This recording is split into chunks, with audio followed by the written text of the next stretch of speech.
Today on Talk Room, we're joined by Michael S. Hong, a Korean medicine doctor carrying on a family legacy spanning 3 generations. Welcome, doctor, to Talk Room. Thank you for having me here. Great to have you. So we're not that far into 2026, and with the new year, of course, a lot of people hope for good health. Are you seeing a lot more people visiting your clinic these days, especially searching for good health? Yeah, absolutely. January is probably like one of the most busiest months throughout the year because, you know, obviously everybody wants, they make health goals every year. Right. And you always need some like guidance and direction in order to achieve those goals. So they always come visit like early on in the year. Yeah. And among the many people who visit your clinic, I imagine there are a lot more foreigners who are now visiting your clinic. Is that right?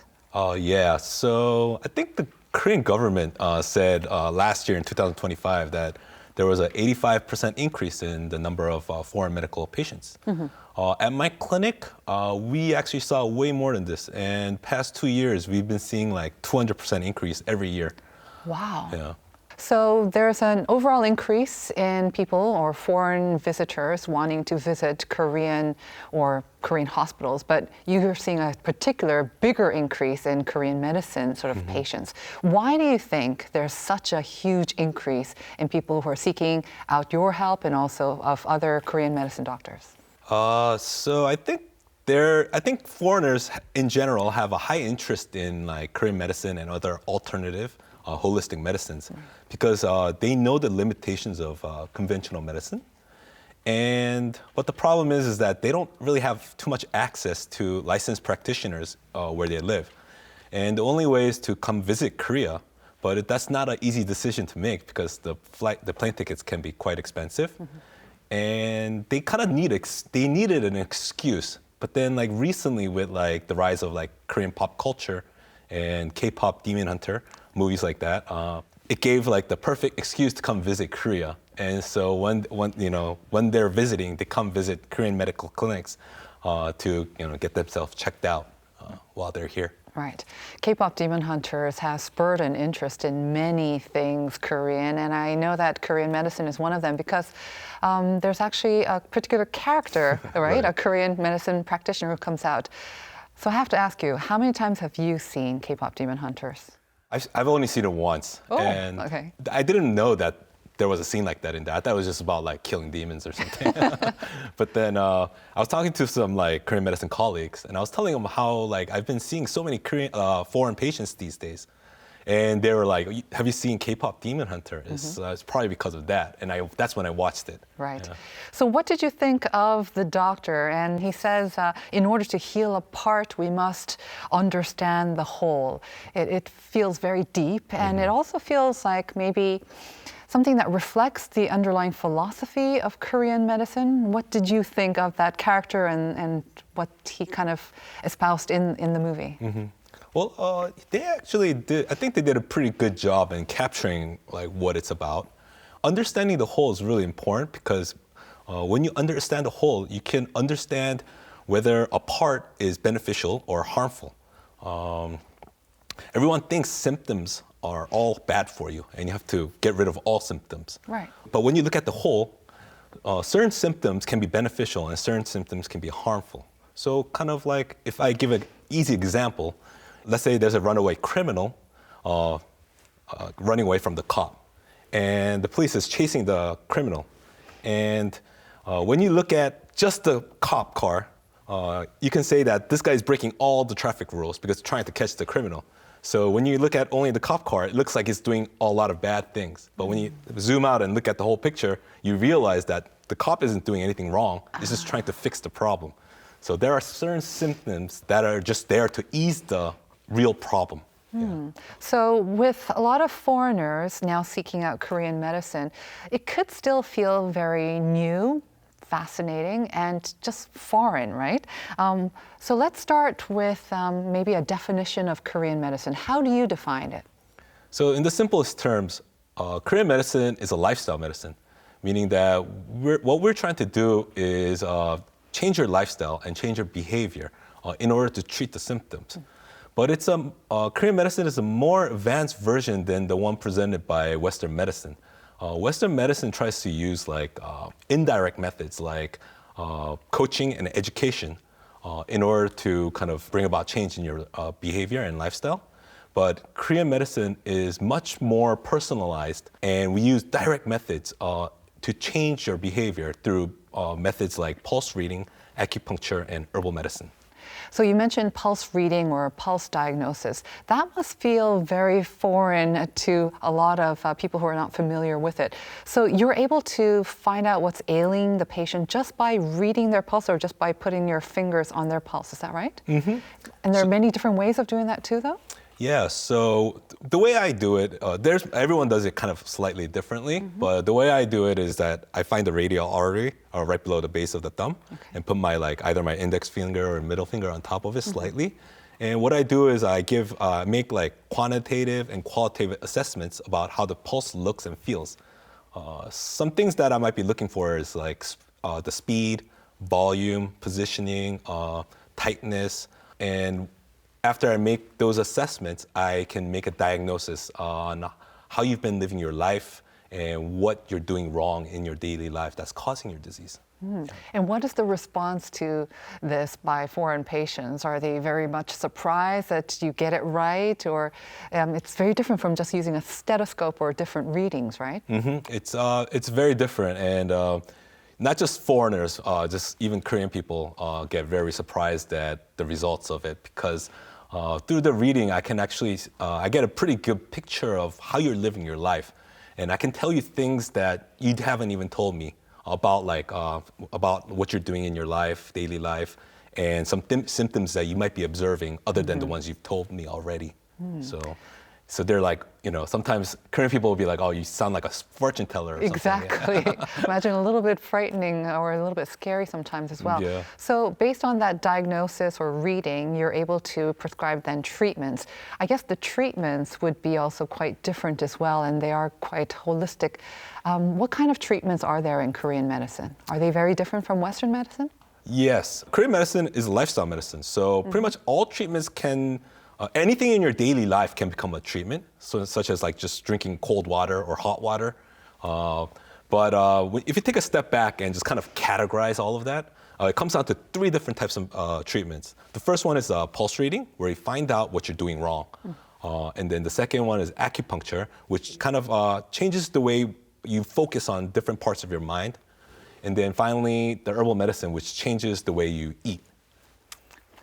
So let's break that down. The pulse reading we talked about, then the acupuncture kind of changes the way you think or the mind works, you said. How does acupuncture do that? I thought it was to maybe change the energy or to unclog sort of maybe parts of your body or where the flow or the energy is not quite working well. I had acupuncture on my back, but you're saying it actually works with the mind as well?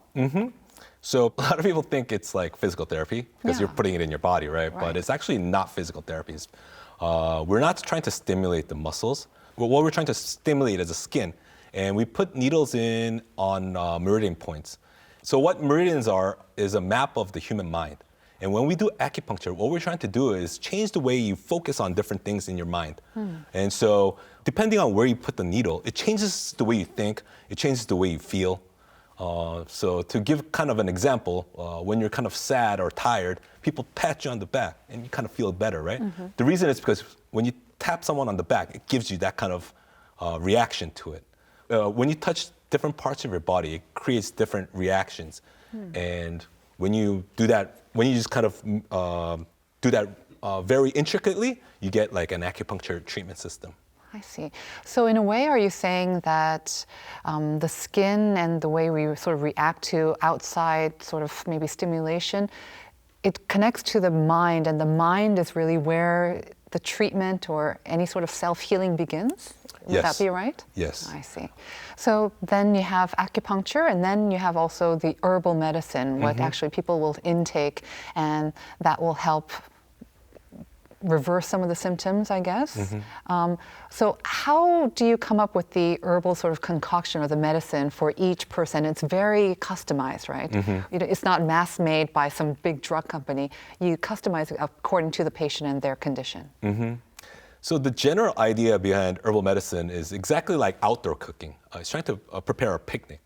For example, I can't be serving naengmyeon on a cold, windy day like today out by the Han River, because the patient will probably freeze to death, right? So when we're making herbal medicine, TPO, time, place, and occasion, is the number one priority. And every person has a different scenery, because no two people can ever live the same life. And so I would have to serve them two different herbal medicines. Yeah.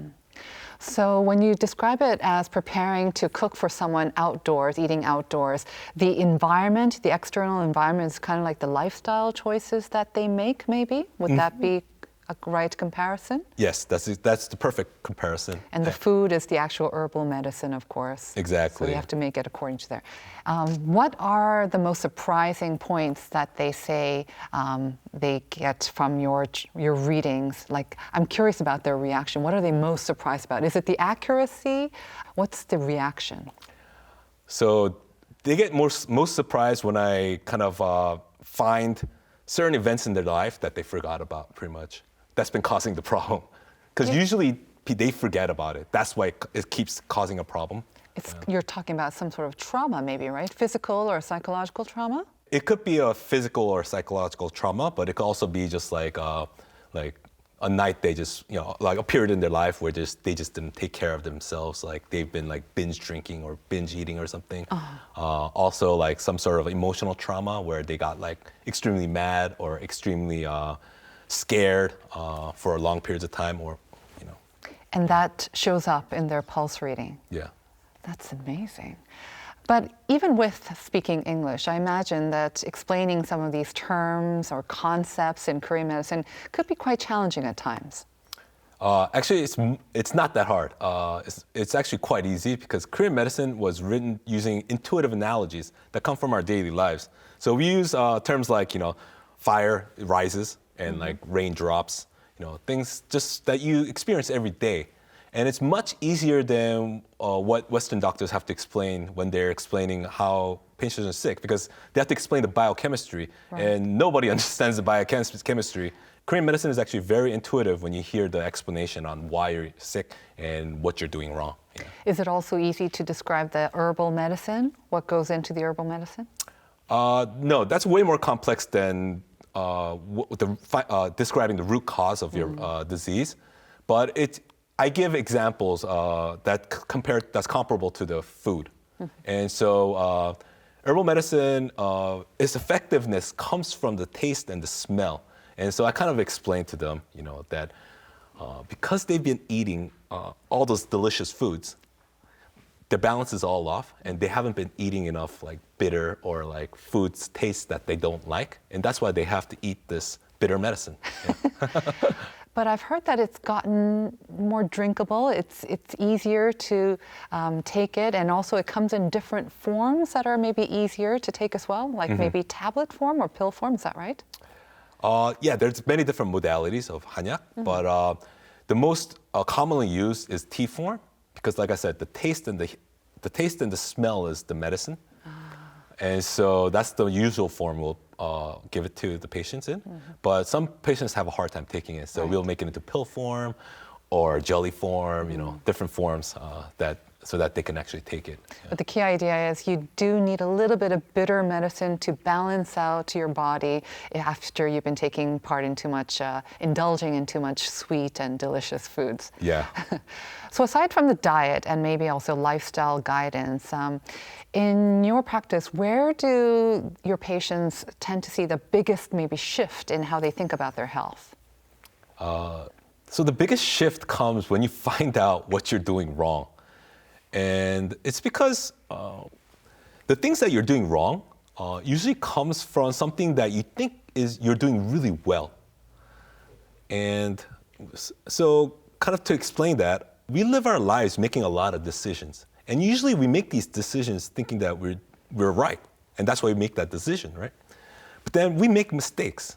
And when you put those two together, you make a decision thinking you're right, but you've made a mistake. And that's where the problems start occurring, because you keep doing something wrong, thinking it's right, and you'll keep doing it over and over again. And when that accumulates, it becomes disease. And so when you find out that what you've been doing so well is what you've been doing wrong. It kind of breaks you down. And you begin to realize that you can't do this by yourself. And you need help, and you need outside help. And I'm sure our viewers are also curious about what a Korean medicine clinic looks like. And our cameras took a look. So let's take a look.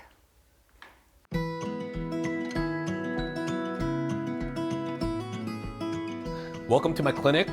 This is our lovely medicine cabinet that was built back in '92 and passed down from my grandfather to my uncle to me.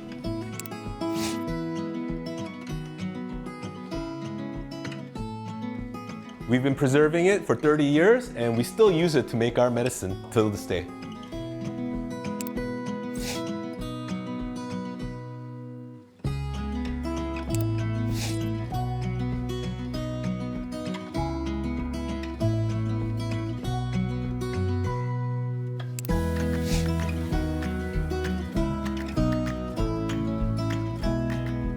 So now we're in my office, and we have this umbrella with the map of the celestial sphere drawn on top of it. This was made by Yoon Kyu-sang, and the drawing was drawn by me. And then we have the 24-season calendar made by my mother-in-law, Jang Eun-bok. And she made all of this and gifted it to me a few years back. And now I have it on display in my office so that everyone can see.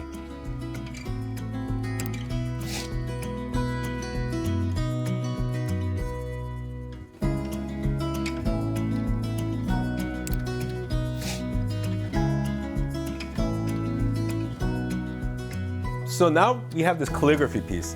It was gifted to my grandfather by Lee Han-myung long time ago. I actually don't know when. But what it reads is Chi Tok Yang In.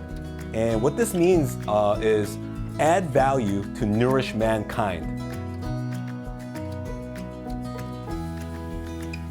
I never actually realized the value of the meaning of it, but now I find it very fitting for our clinic.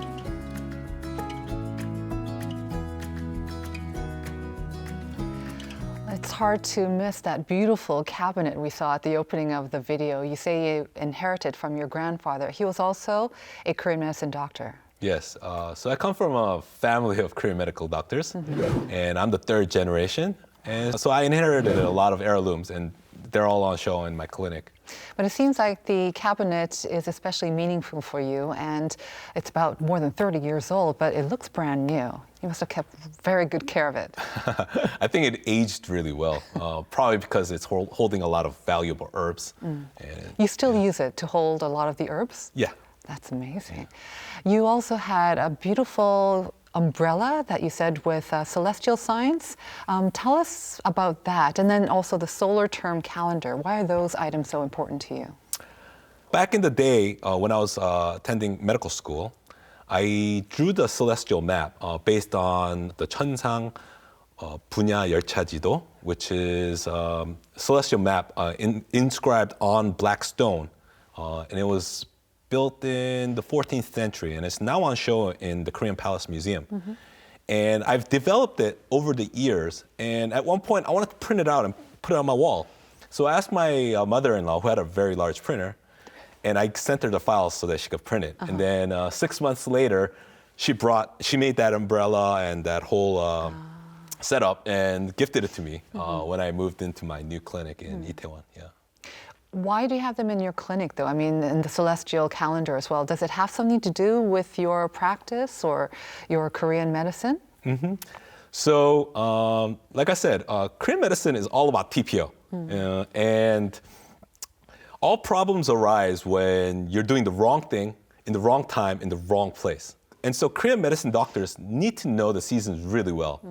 But the 4 seasons, for example, spring, summer, fall, and winter, is just too simple to make any sort of analysis. So what we do is we divide it into 24 seasons to make a much more detailed, intricate analysis of change inside our bodies. I wonder if you always wanted to follow the family business, because I understand when you were at Cornell University, you were actually majoring in chemical engineering with a minor in bioengineering. Did you go into those studies with this in mind, Korean medicine in mind? No, I actually had no idea that I was going to be doing this. And I didn't want to become a Korean medicine doctor, but I guess it runs in my blood because at some point after I graduated engineering school, I was looking through just general like introductory texts on Korean medicine, and it blew my mind. And so I became a Korean medical doctor. But even after I became a Korean medical doctor, I found it really hard because you have to make a lot of sacrifices that I never realized I had to make, like working like when everyone else is on vacation and like listening more than I talk, things like that. And there were a lot of times when I just wanted to stop. But it really runs in my blood because at some point I really began to love it. And now I really like what I do. I like helping people rediscover health and find what they're doing wrong in their lifestyles. Yeah. Has your background in chemical and bioengineering helped you in any way?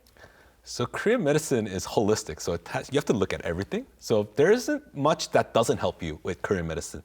But an engineering background is extremely helpful because you learn about systems and how systems interact and how to control systems. So a lot of that really shines through when I have to make diagnosis, figure out the mechanics and things like that. You've actually said in a different interview that you believe in the potential of Korean medicine that'll grow much more in the future because of the advances that we're seeing in AI and neuroscience. Can you explain that more for us? Sure. So science doesn't really understand consciousness. It still doesn't understand it. And Korean medicine is based on advanced theories of consciousness. And that's why science has always labeled Korean medicine as unscientific because it doesn't understand it. But now with the recent breakthroughs in like neural networks and artificial intelligence, we're finally beginning to understand cognition, emotion, and consciousness. And science is finally able to kind of understand what consciousness is about. So in the future, science will be able to kind of understand how Korean medicine works and how it treats disease by changing lifestyle and behavior and not treat isolated symptoms. Yeah. So in a way, you think that the advances that we're seeing in science will actually back up the trust and maybe the science, again, quote unquote, science behind Korean medicine and make it more maybe accessible and trusted by more people in the future. Interesting. Okay. As a Korean medicine doctor, are there any areas of research or maybe goals that you like to pursue more deeply in the future? So I've been doing a lot of research since I was in engineering school, and my main field of research is just mathematics and science behind consciousness, and so I'll be continuing that. But what I hope is that I can help create AI agents that can do what I do and help people find what they're doing wrong in their lives that's causing disease. And so I hope that day comes soon and I can be part of that. Well, I hope that the advances in AI, what you're pursuing, will also help spread the reputation and the credibility and also the influence of Korean medicine. Thank you again for appearing on Talk Room. Thank you. Well, they say one of the greatest blessings in our life, of course, is good health. And today on Talk Room, we talked with Dr. Michael Hong, who is helping to spread good health and also good lifestyles. That ends our interview with Dr. Hong on Talk Room today. Thank you once again, Doctor. It was a pleasure. It was a pleasure.